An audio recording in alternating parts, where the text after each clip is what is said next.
de primera, así que la verdad que muy bueno. Felicitaciones. Y ahora tenemos el cierre de oro, que viene pegadito al Clasip Ambiental, que es la presencia de Enrique Saforcada. Enrique, bueno, para nosotros es un mentor muy importante, eh, porque, bueno, nos acompañó desde la ACP, desde el comienzo, a Ezequiel, a mí, así que yo por lo pronto puedo decir es que le estoy muy agradecido y siempre, siempre nos ayudó.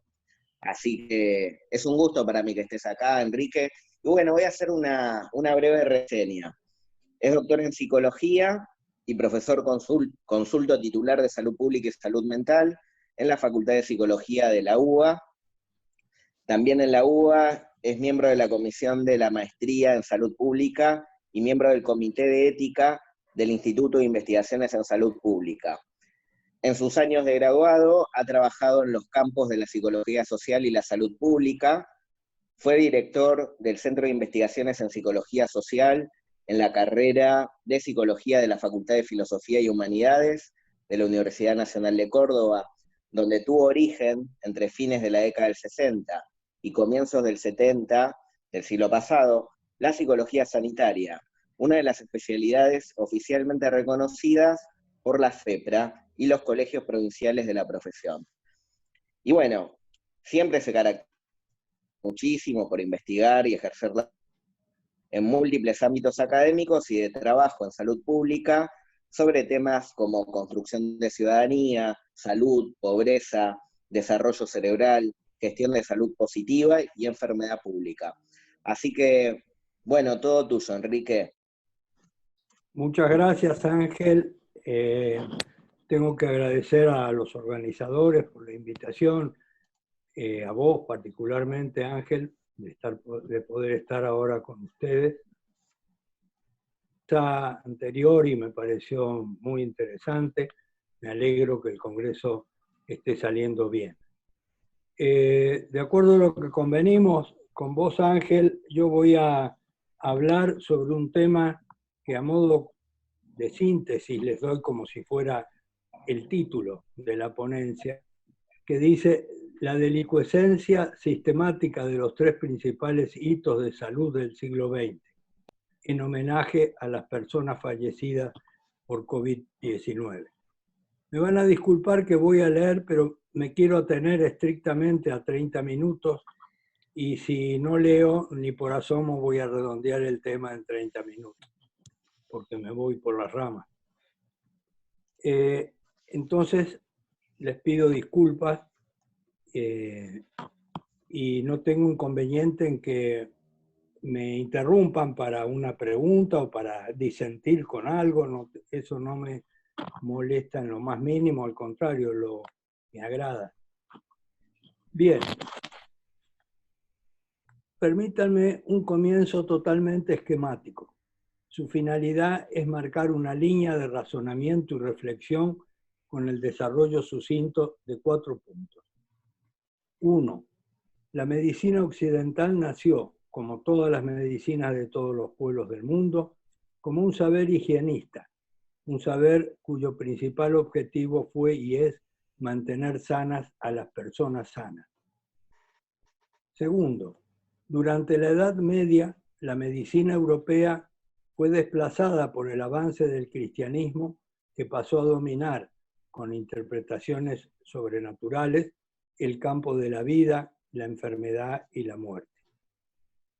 Tercero, en el pasaje de la Edad Media al Renacimiento, finales del siglo XV y comienzos del XVI, el cristianismo declinó su poder por un proceso veloz de secularización de la sociedad y coincidiendo con el mismo, la medicina dio un giro copernicano, dedicándose solo a la enfermedad y atacando al higienismo al mismo tiempo que instituía la clínica individual reduccionista como el eje teórico-técnico del saber y el quehacer médico, instituyendo también la farmacología de base mineral y adoptando posteriormente prácticas terapéuticas basadas en procedimientos de gran violencia y carencia de soporte racional y sentido común, que fueron una continuidad de las empleadas durante el medioevo,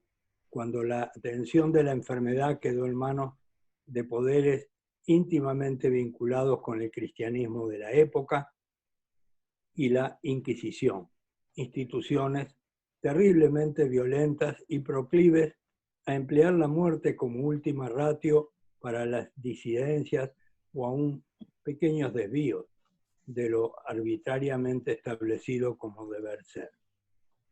Cuarto, sobre esta línea de pensamiento reduccionista y biologicista, constituyendo un tiempo histórico de larga duración, en el sentido en que Ferdinand Braudel acuñó el tiempo de larga duración, es que permanece inalterado esta medicina reduccionista y biologicista y violenta, permanece inalterado hasta nuestros días la forma hegemónica de pensar y actuar en el campo de la salud, como si los escenarios de la naturaleza en los que la humanidad transcurre su vida como especie social no hubieran sido alterados por el avance del capitalismo durante el siglo XX, que históricamente, según los destacados historiadores marxistas ingleses, va de 1914 a 1980 o 1990.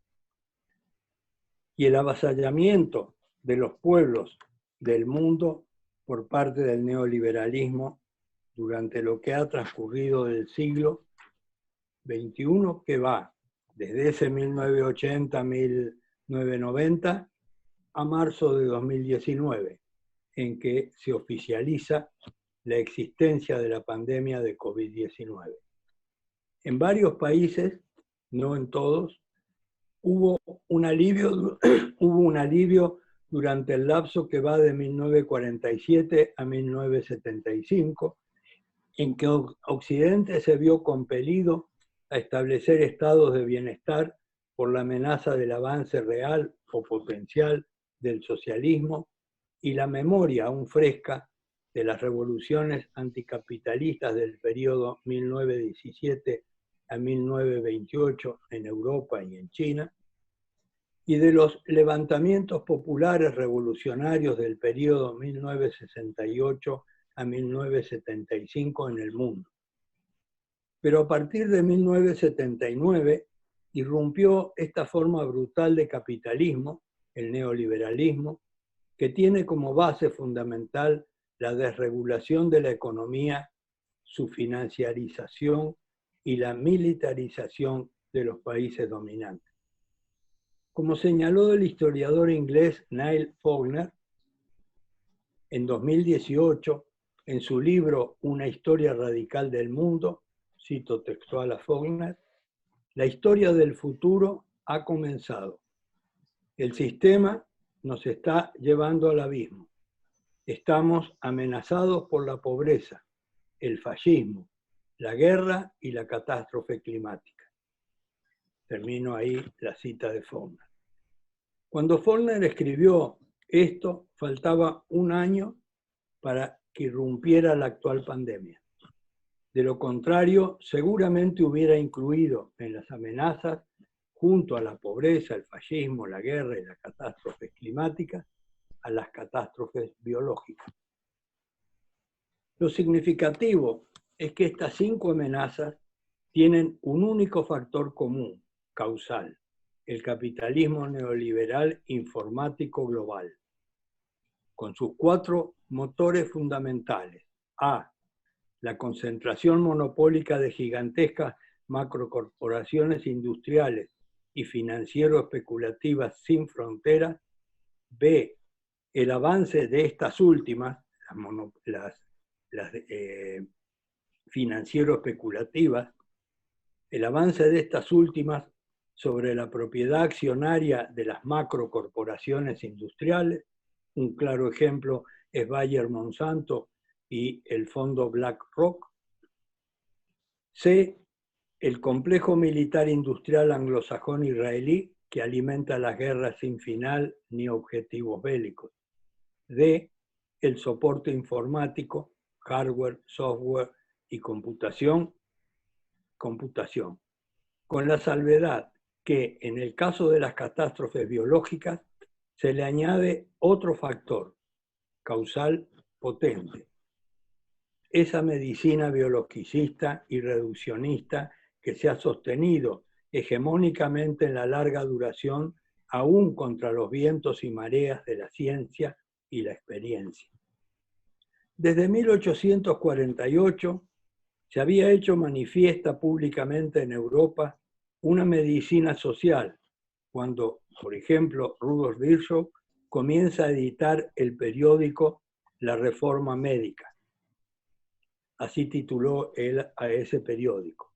Justo cuando él se sumó él y muchos otros médicos jóvenes se sumaron a las revoluciones liberal burguesas de 1848 que estallaron en casi todos los países de Europa, al menos de Europa occidental. Implicaba una nueva forma de concebir y practicar la medicina que ya había irrumpido en el siglo XVII con postulaciones como las de Bernardino Ramazzini y en el siglo XVIII con tratadistas como Johann Peter Frank con su obra en 7 tomos titulada Sistema de una política médica completa.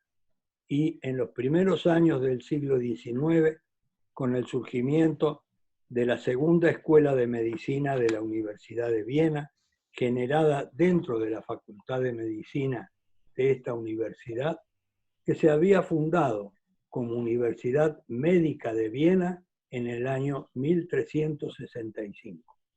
Esta escuela fue la responsable de formar muchos médicos sociales en Europa y también algunos de nuestra América, como el caso de los jóvenes médicos cubanos que luego llegaron a ser destacados profesores en el siglo XX.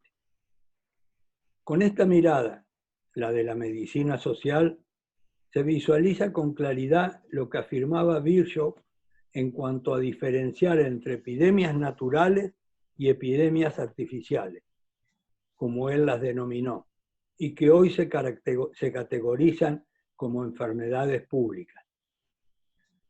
Dado que son evitables y no se las evita por indebidas omisiones y o acciones del Estado. La pandemia de COVID-19 es un claro ejemplo de enfermedad pública, o de pandemia o de epidemia artificial, diría Virchow.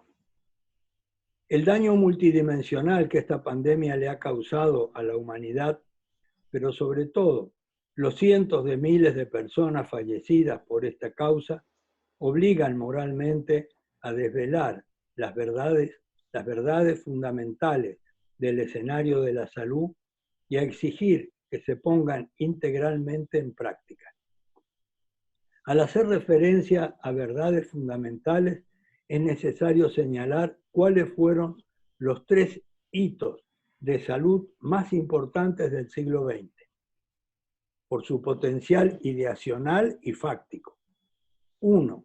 La definición de salud incorporada en 1946 y 1948 a la Constitución de la Organización Mundial de la Salud. 2. La idea Fuerza de Salud para Todos en el año 2000, emitida por la OMS en 1977. Y tercero, la Declaración de la Conferencia Internacional sobre Atención Primaria de Salud de Alma-Ata en 1978. Denominar las acciones que se desencadenaron para bloquear el potencial de estos 3 hitos obliga a usar un adjetivo inhabitual en el habla cotidiana y académica, delicuescente. Su significado, según el diccionario de la Real Academia Española, es el siguiente: evanescente, sin vigor, decadente.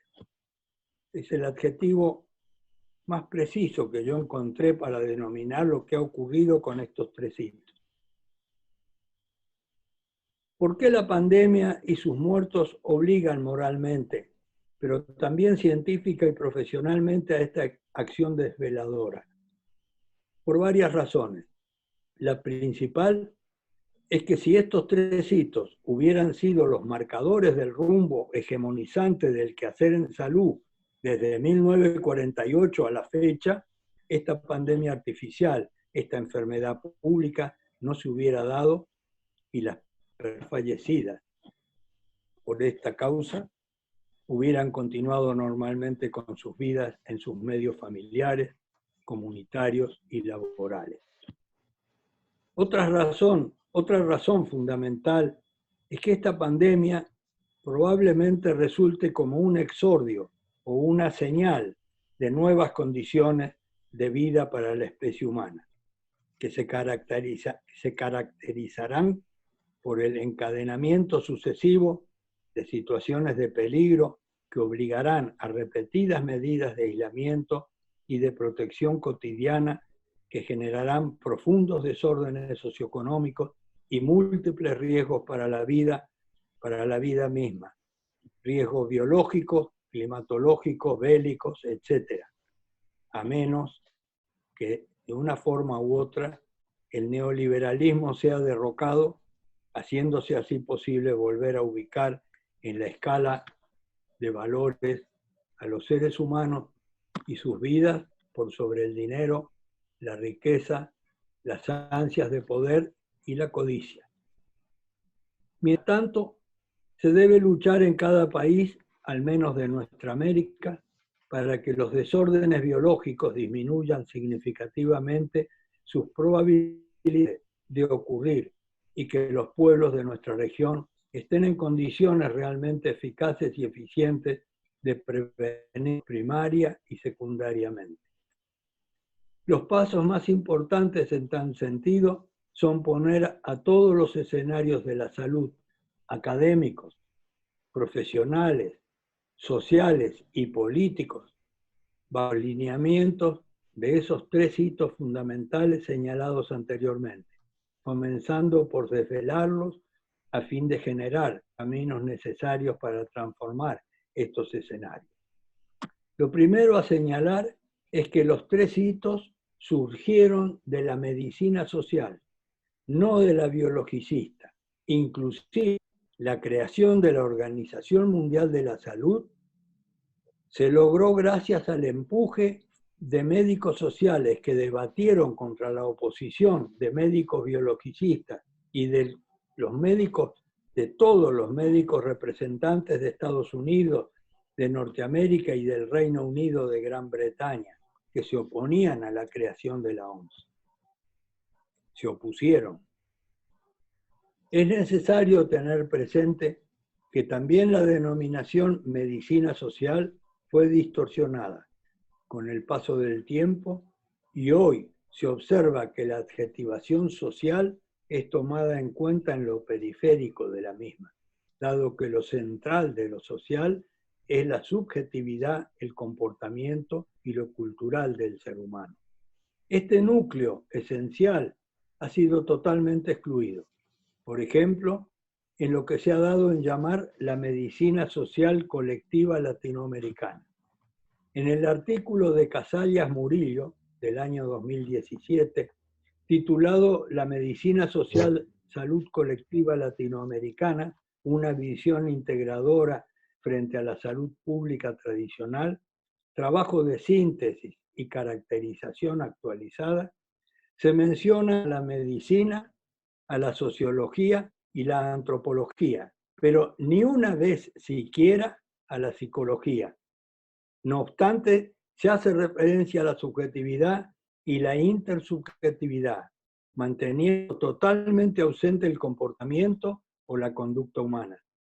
Lo mismo ocurre con múltiples publicaciones de connotados tratadistas que sirven a esta medicina social colectiva.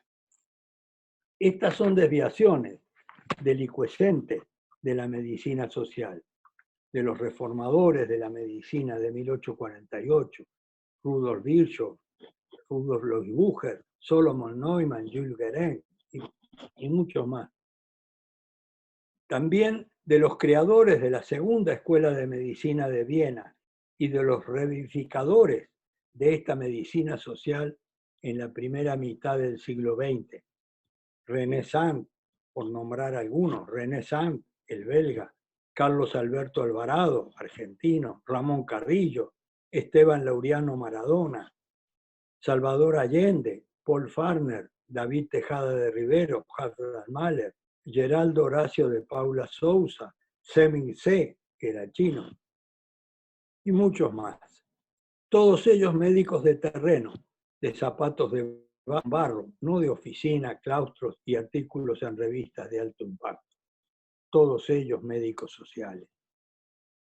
También se sometió sistemáticamente a un proceso de delicuescencia la definición de salud que adoptó la OMS e incorporó como primer principio básico de su constitución, que dice, ya todos la conocemos, la salud es un estado de completo bienestar físico, mental y social, y no solamente la ausencia de afecciones o enfermedades.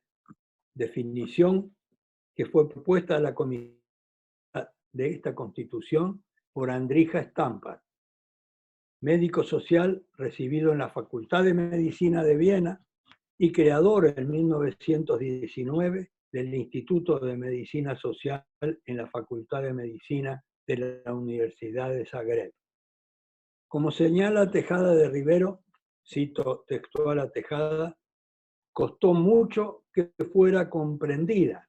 Se refiere a la definición de salud, estado de bienestar, etc.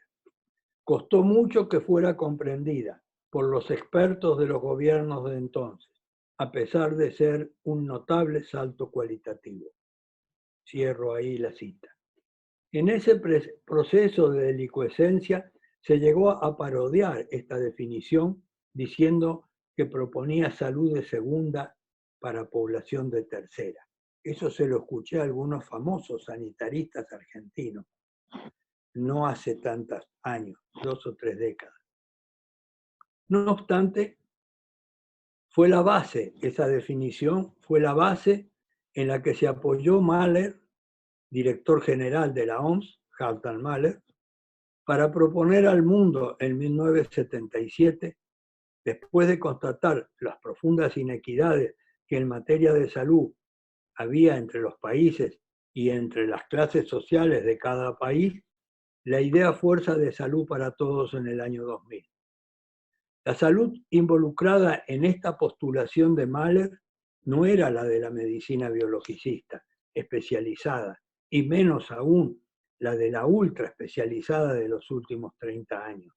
Era y es la salud de la medicina general integral, la que se vincula con casi la totalidad de la problemática cotidiana de salud de las poblaciones, entendiendo por problemática de salud el estar sano, tanto el estar sano como el estar enfermo, tanto lo que involucra la gestión de salud positiva como lo que implica la atención de la salud de la enfermedad. Esta idea fuerza de salud para todos también fue sometida al proceso de delicuescencia, planteándola como utópica. Se la disipó y se la pretende reemplazar hoy con la actual idea de la OMS y el Banco Mundial de cobertura sanitaria universal, que no tiene nada que ver con salud para todos. La cobertura sanitaria universal no incomoda para nada a quienes usufructúan el mercado de la enfermedad. Si eso incomodara, el Banco Mundial no estaría ahí presente.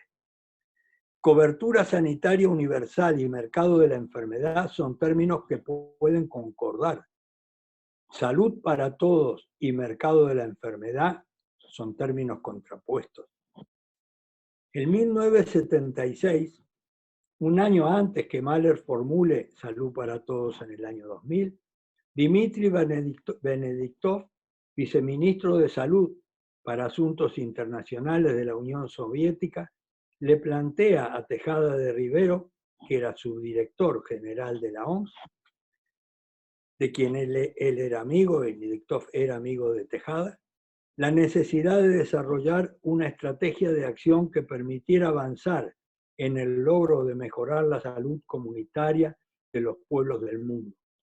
Cuando Mahler postula Salud para Todos en el año 2000, hacía casi un año que había delegado en Tejada la organización de una conferencia internacional destinada a debatir y llegar a establecer una estrategia que permitiera concretar esta idea fuerza que satisfacía la inquietud de Benediktov, despertada por los avances en el campo de la salud logrados por China con su programa de médicos descalzos, pobladores legos de las comunidades de todo el país que eran capacitados por 2 años en medicina para luego volver a sus comunidades a ejercer como agentes sanitarios. También la India ya había puesto en marcha un gran programa exitoso basado en su medicina tradicional y orientado en forma parecida.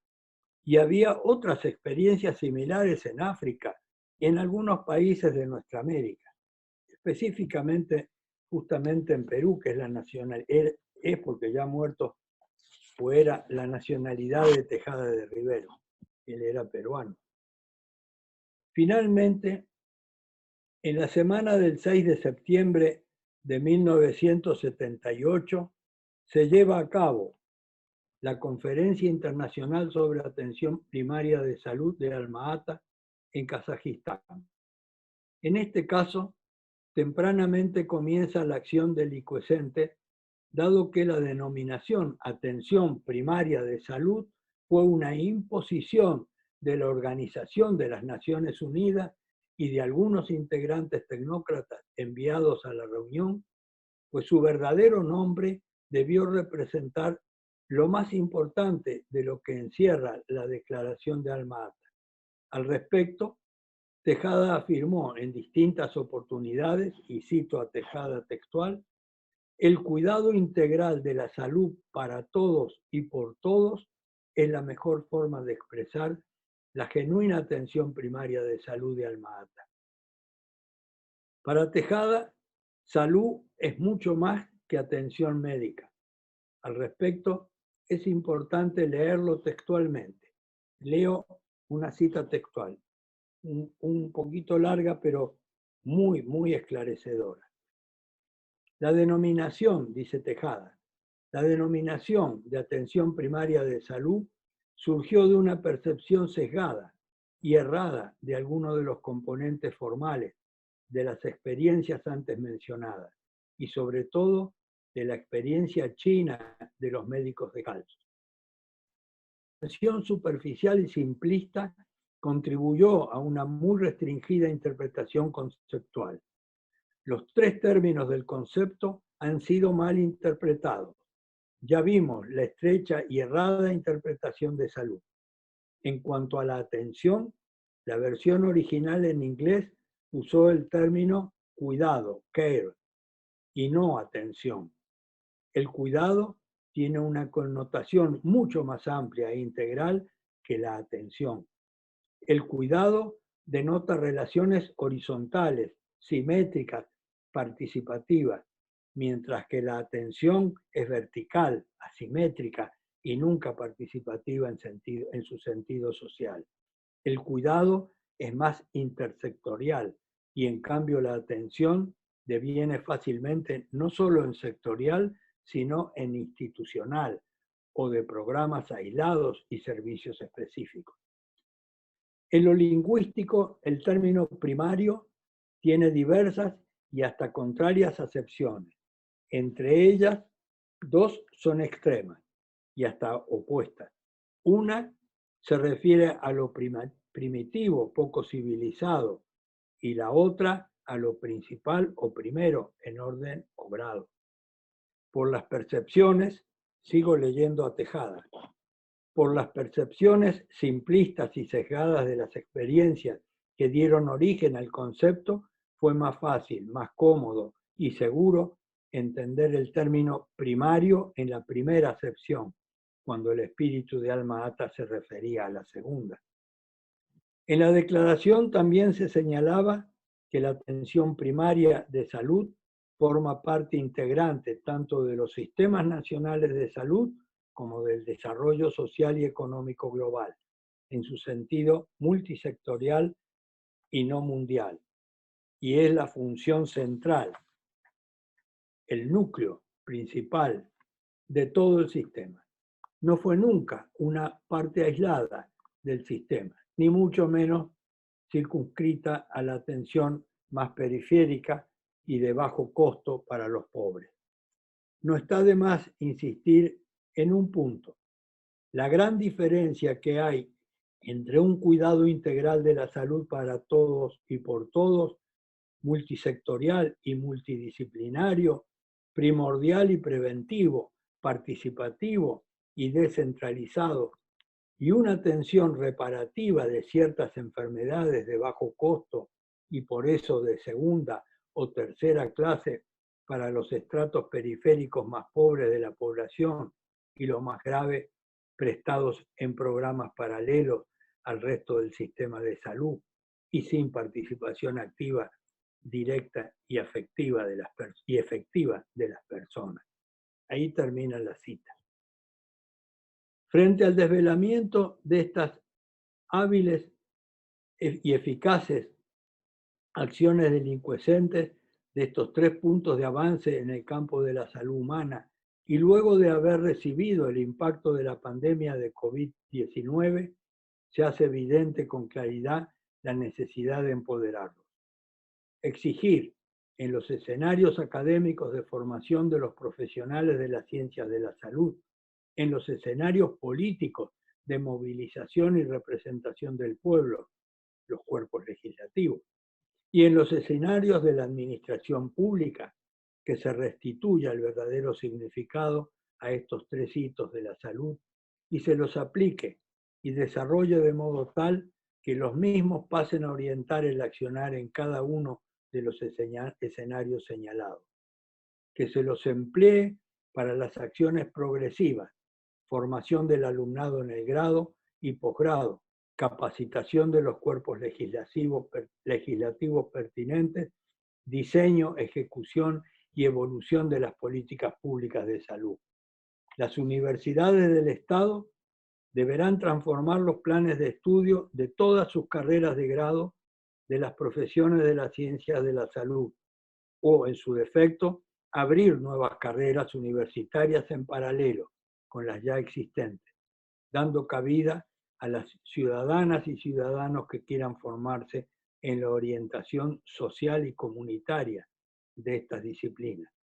Los currículos de esta orientación sociocomunitaria serán profundamente diferentes a los actuales, que están orientados a la pasividad profesional, al individualismo liberal, a la patología, a las prácticas de consultorio privado y al reduccionismo clínico biologicista o intrapsíquico. Una cuestión fundamental es que los 2 primeros años de estas carreras estén enfocados solo en la salud positiva, su protección y promoción, con materias que implique integrar al alumnado en los contextos naturales en que transcurre la vida humana, las familias en sus comunidades. A su vez, el foco estará puesto en el desarrollo de una teoría científica de la salud, transformando, por ejemplo, en el campo de la pediatría, el arte de la puericultura en una ciencia geológica. Chile lo hizo en ese magnífico proyecto de pediatría social vigente hasta el día de hoy que lideró Julio Meneghello. También en Chile se puso en marcha una carrera completa de medicina social en la sede sur de la Facultad de Medicina de la Universidad de Chile en la segunda mitad de la década de los 60 del siglo pasado, y que funcionó hasta el golpe militar del 73. Todo esto es posible y totalmente necesario. Es lo que quería compartir con ustedes. Podríamos ahora discutir algunas cosas. Exactamente. Abrimos a preguntas. Hay un comentario en el chat de Gustavo. A ver. cito a Gustavo, cualquier cosa Gustavo vos corregime, pero dice, creo que las características de codicia no son solo del neoliberalismo. Si ese es el problema, no hay que preocuparse solo por el neoliberalismo. ¿Está bien, Gustavo, como lo planteé? Tiene cerrado el micrófono, Gustavo. Sí, empecé a escuchar que iban hablando el comentario y después se cortó y no escuché más. Si querés Sí. lo leo, no sé si lo leíste todo. Sí, léelo, Gustavo. Dale, ahí va. No, que en un momento hablaba sobre el tema del liberalismo y de que muchas de las cuestiones, el neoliberalismo, ¿eh? sí, de que muchas cuestiones eran como problemas, eran causa o inflamadas por eso, ¿no? El comentario es, creo que esas características de codicia y demás que eran características del neoliberalismo, en realidad no son del neoliberalismo. Como que entonces si nos enfocamos solo en el tema del neoliberalismo, si en realidad esas primeras características que vos dabas, como codicia y otras más, creo que no se acabaría el problema. No, a ver. Como que no hay que preocuparse, o sea, la cuestión es como que no hay que preocuparse solo por el neoliberalismo, porque si las cuestiones son codicia y otras cosas, que ahora no me acuerdo cuáles eran los adjetivos que decías, sí. no son solo características de neoliberalismo, sino más de, no sé, de la sociedad en otros términos, como que están más allá del surgimiento del neoliberalismo. Entonces, como que quedarse solo en como el enemigo del neoliberalismo, creo que sería no ver la complejidad de todo. Wow, no sé. Te explico cuál es la idea, al menos de a lo que yo me referí. No cabe duda que la codicia excede y entra en muchísimos planos. Y sobre todo, no cabe duda que la codicia está a la base de la creación del capitalismo. El capitalismo tiene 500 años prácticamente. Y fue avanzando y justamente atrajo a personas codiciosas y esas personas codiciosas fueron aumentando su riqueza, etcétera, etcétera. Pero cuando yo hablo de neoliberalismo, hablo de un capitalismo absoluta y radicalmente deshumanizado que no viene ni de 500, ni de 400, ni de 100 años. Viene de la década del 70, cuando deciden los poderosos del mundo terminar con el estado de bienestar y lograr poder transferir mucho más dinero de la sociedad a su acumulación personal de capital. Eso se produce, en primera instancia, el responsable de eso fue Greenspan, que fue muchos años, más de una década, director de la Reserva Federal de Estados Unidos. Él,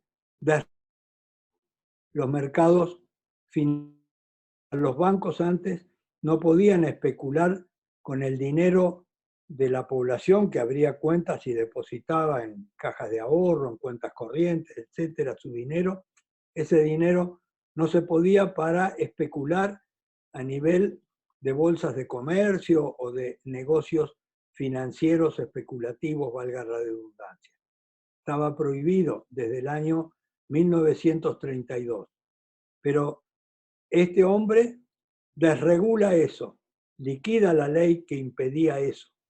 Y antes que él, otra persona en Estados Unidos saca el patrón oro del dinero norteamericano, pero todos los países del mundo terminaron sacándolo al patrón oro. Con lo cual se posibilitó un estallido financiero, no. O sea, el capitalismo está muy desarrollado, muy vinculado con el desarrollo industrial, totalmente vinculado con el desarrollo industrial.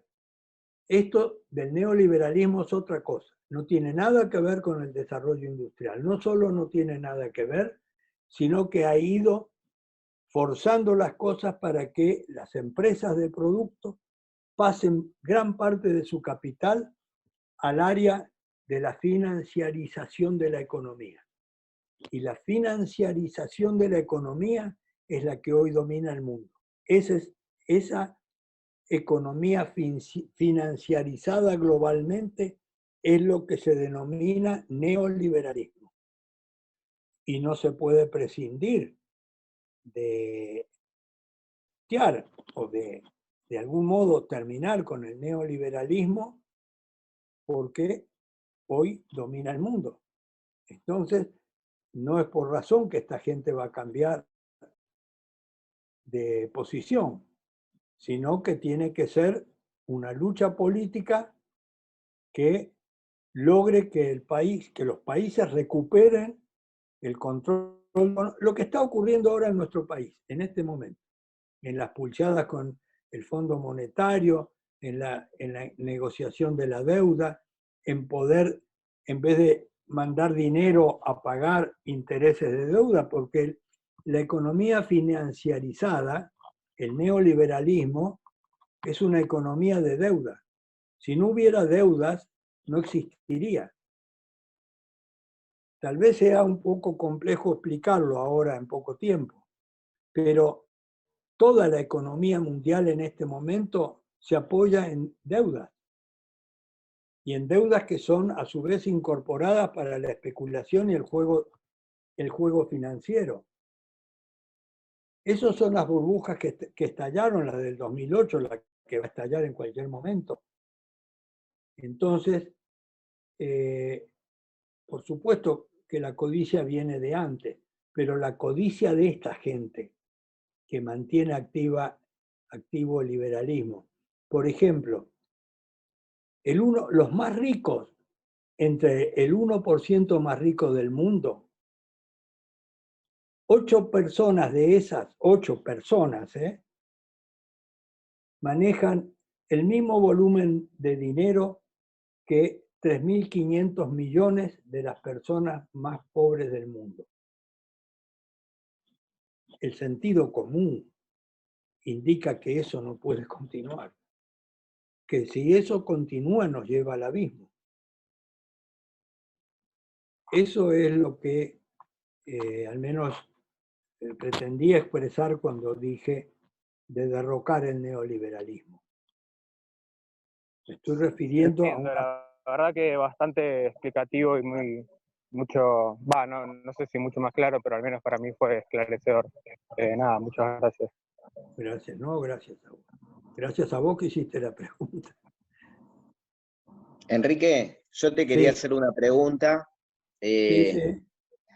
No, bastante sencilla. Quería saber tu opinión acerca de cómo ves el rol actual, cómo te parece que estuvo actuando la Organización Mundial de la Salud y cómo ves las distintas estrategias que tuvieron, bueno, como nuestro país, pero también otros países han tenido estrategias menos restrictivas, como Brasil. Quería saber tu lectura en general de cómo se está afrontando la pandemia. Sí. Primero hablemos de la OMS. Te la contesto por una vía indirecta. El presupuesto de la OMS depende de las Naciones Unidas. El presupuesto de la OMS viene de las Naciones Unidas. Aportan los países a la OMS, pero es dinero que pertenece a Naciones Unidas. Ese dinero que aportan los países que aportan, porque no todos aportan a la OMS, ese dinero cubre el 8,3% del presupuesto de la OMS. El 91,7% del presupuesto de la OMS lo pone la Fundación Bill Gates y todas las empresas, las grandes corporaciones químico-farmacéuticas. ¿Al servicio de quién crees que la OMS está? ¿Al servicio de la humanidad o al servicio o cumpliendo órdenes de estos financiadores de la OMS?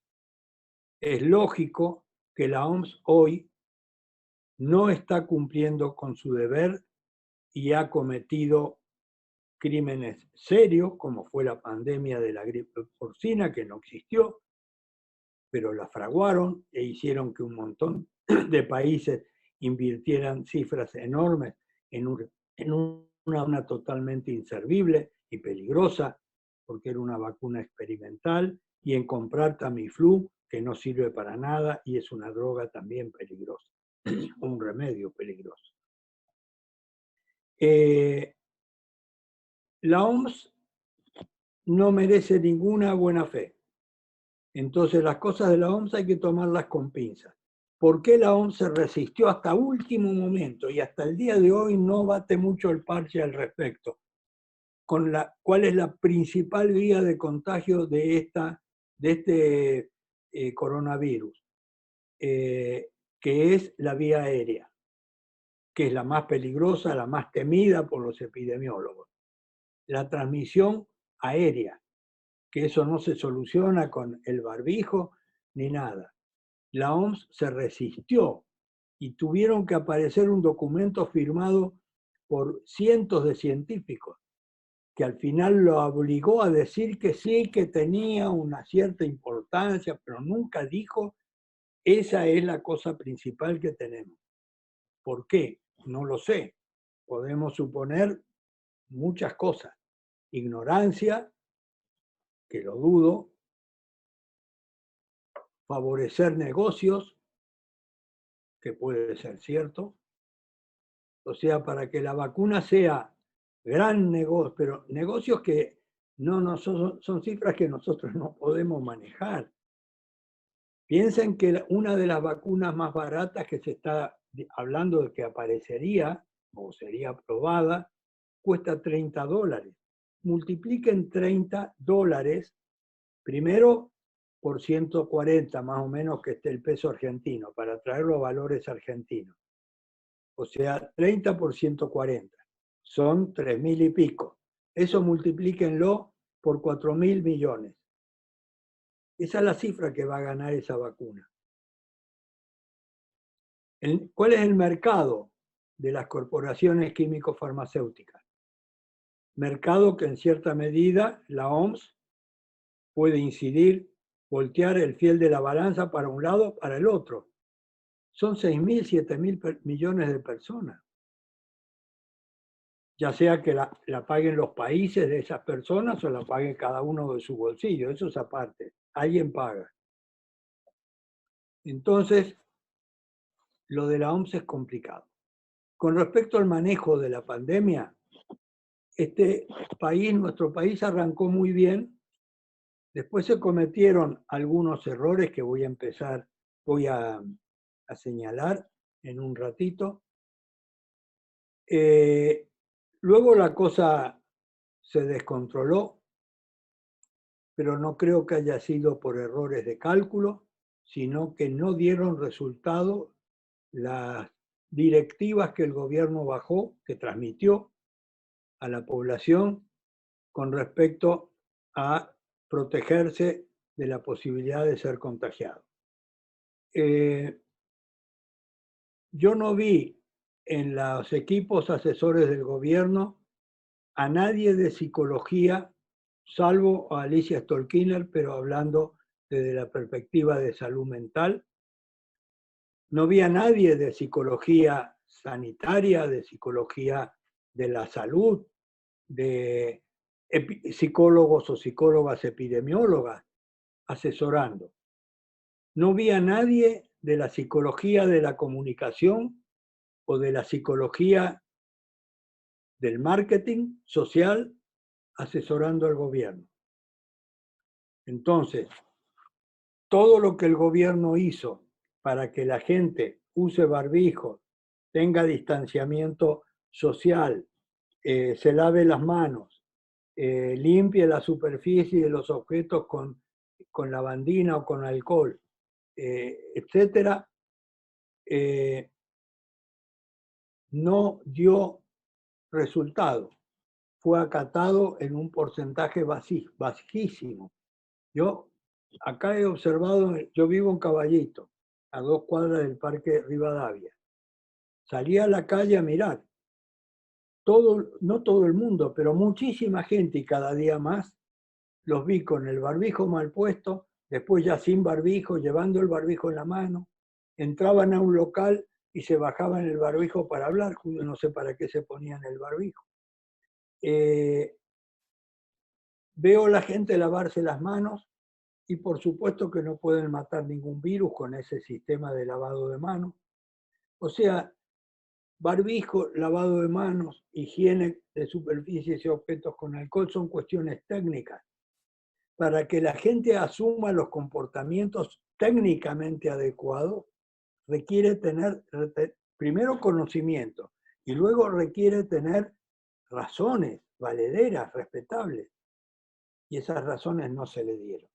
O sea, no se usó marketing social, las técnicas del marketing social, que al fin de cuentas el marketing social es psicología del consumo, psicología del consumidor, y las técnicas de la publicidad, que no es más que psicología de la comunicación, para emitir mensajes que el gobierno supiera que eran decodificados como el gobierno quería. Y el resultado ha sido este. A eso hay que sumarle la oposición irresponsable, incalificable, por hacerle la contra al gobierno, salir a decir que no usen barbijo, que no se dejen de reunir, que hagan todo lo contrario, y después aplaudir que la cantidad de muertos subiera, como si eso fuera el más damnificado, fuera el gobierno. Con eso la oposición se puso justamente, o demostró para mí, que son neoliberales a ultranza. Lo humano les interesa 3 velines. Y un objetivo político justifica 40.000 muertos, por supuesto, para ellos. Pero creo que el gobierno lo que hizo algo extraordinario es que el sistema de salud, que estaba seriamente deteriorado y destruido en algunas partes, lo puso en condiciones tales que aun cuando la epidemia explotó, nadie dejó. Nadie quedó muriendo en un pasillo. Todo el mundo fue atendido. Y eso hay que aplaudirlo, porque realmente fue una tarea ciclópea. Esa es más o menos mi opinión. Hay mucho para hablar, pero yo lo que creo es que tenemos, primero, que no bajar la guardia, porque en invierno la epidemia va a volver. No es que va a volver, se va a volver a activar. Y segundo, porque esto va a durar más de lo que nuestra ilusión nos lleva a pensar. Esta epidemia no termina del todo hasta el 21 y tenemos que prepararnos para vivir, no digo en una situación tan extrema, pero con sustos de este tipo a lo largo de la vida de acá en más por mucho tiempo. No por este problema de este virus, sino por otros virus, otros problemas que pongan en riesgo la vida humana masivamente. Gracias, Enrique. Más preguntas. Estamos llegando a la hora casi. No sé si tenemos alguna pregunta más, alguna intervención. Y buenas tardes, gracias Enrique por su presentación. A mí me gustaría preguntarle algo que ya he preguntado a lo largo del Congreso a otras y otros expositores, y es que percibo que hay acuerdo en el diagnóstico en relación a cuál es la situación en la que estamos parados. Nosotros le hemos puesto como lema al CLASIP ambiental crisis civilizatoria, pero podríamos ponerle otro nombre, todos estamos de acuerdo, su exposición fue elocuente en ese sentido, estamos ante una crisis grave, ante una encrucijada de la humanidad, y eso de un modo u otro ya lo han asumido distintos expositores y de hecho muchos de nosotros a lo largo del tiempo. Creo que la pregunta aquí del millón, por decir de alguna manera, es cuáles son las estrategias para afrontar esta situación, cuál es la vía de salida, teniendo en cuenta además que el deterioro se produce a una velocidad cada vez más acelerada y que cada vez queda menos tiempo, por lo menos para plantear una estrategia en el contexto en el que conocemos la civilización humana y la vida humana. Puede haber otros contextos, otros escenarios, pero por lo menos en el contexto de este escenario, ¿cuáles son las vías de afrontamiento de esta situación? Bueno, has hecho varias preguntas en una.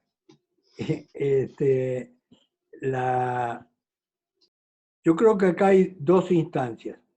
Una que yo llamaría más cercana a lo coyuntural, que es trabajar lo mejor posible para modificar la situación de esta epidemia. Por ejemplo, estamos trabajando con un equipo en la Universidad Favaloro en una investigación específicamente para producir piezas publicitarias para adultos, para madres de niños de 2 a 10 años y para adolescentes de ambos sexos, piezas publicitarias con respecto a todas las medidas protectivas frente a esta epidemia actual. Por dar un ejemplo, eso va a terminar con un conjunto de piezas publicitarias hechas con todo el rigor del marketing social y las tecnologías de la publicidad para ser entregadas al gobierno, para que las use si considera que eso es adecuado. Y tras cartón vamos a hacer una publicación con respecto a el uso de estas tecnologías del marketing y la publicidad, del marketing social y la publicidad social para problemáticas de salud, que sirvan para esta ocasión y para muchas otras. Ese tipo de acciones creo que hay que llevarlas adelante urgente. Otras son algunas de las que mencioné en la ponencia.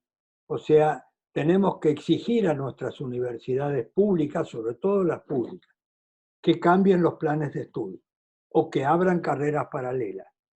No podemos seguir formando médicos y médicas que muestran el fracaso como lo han mostrado. Esta pandemia es un analizador crítico poderoso para mostrar cómo la medicina no funciona y la epidemiología ni por cerca. Porque hasta el día de hoy es más lo que se ignora que lo que se sabe con respecto a esta misma pandemia, a este virus. La otra tarea es una tarea política, que cada uno sabrá cómo la lleva adelante, si es que forma parte de partidos políticos o si simplemente es un ciudadano o una ciudadana que actúa, por supuesto, políticamente y influye o trata de influir por distintas vías. Necesitamos urgente un cambio político. Como al mundial no lo podemos lograr nosotros, sí podemos pensar en nuestro país y en los países de nuestra América. Hace falta que el socialismo, al estilo de lo que se hizo en Bolivia, al estilo de lo que se está haciendo en nuestro país, que la vertiente social se haga preponderante. Hay que poner a los seres humanos, a la sociedad por delante de la economía, sin descuidar la economía, que también puede terminar resultando gravemente dañosa. Pero yo pondero al gobierno actual de Argentina en la tarea que está llevando adelante desde la Presidencia de la Nación y de todo el gabinete del Ministerio de Economía, cómo ha cuidado lo que entraría dentro del viejo concepto de estado de bienestar, al mismo tiempo que ha cuidado la economía en cuanto a posibilidad de desarrollo económico del país. Y tenemos que ayudar en nuestra América que los países de nuestra región, porque esto un país solo no sale adelante, hace falta que se vuelva a resucitar con fuerza la UNASUR, el Mercosur. Es necesario, estamos al borde de un cambio político importante en Chile, estamos en presencia de un cambio político importante en Perú, estamos a las puertas de un cambio político importante en Ecuador. Es un buen momento para interiorizarnos, estudiar, llegar a comprender estas cuestiones y apoyar del mejor modo posible esos cambios necesarios. Eso sería lo que yo veo como respuesta así sintetizada a tu pregunta, Shelic. La situación mundial es complejísima, complejísima, y nunca el mundo ha estado en un semejante riesgo, nunca jamás, nunca jamás. Riesgos, lo peor de todo es que son riesgos multifactoriales, son riesgos de muchas vertientes. O sea, es muy difícil, es como cuando si uno es atacado por distintos flancos, no sabe para dónde agarrar. Y así es la situación del mundo. Bueno, Enrique, creo que en nombre de todos y todas te doy las gracias por compartir tu conocimiento. Siempre es un gusto escucharte, leerte. Así que para mí es un gusto que hayamos finalizado esta jornada contigo. Te mando un fuerte abrazo y también saludos a todos y a todas las participantes. Muchas gracias, Ángel, y mi agradecimiento a todas y todos ustedes. Ha sido un gusto estar con ustedes y ya nos volveremos a ver. Seguro que sí. Chao. Un abrazo. Un Saludos abrazo. a todos.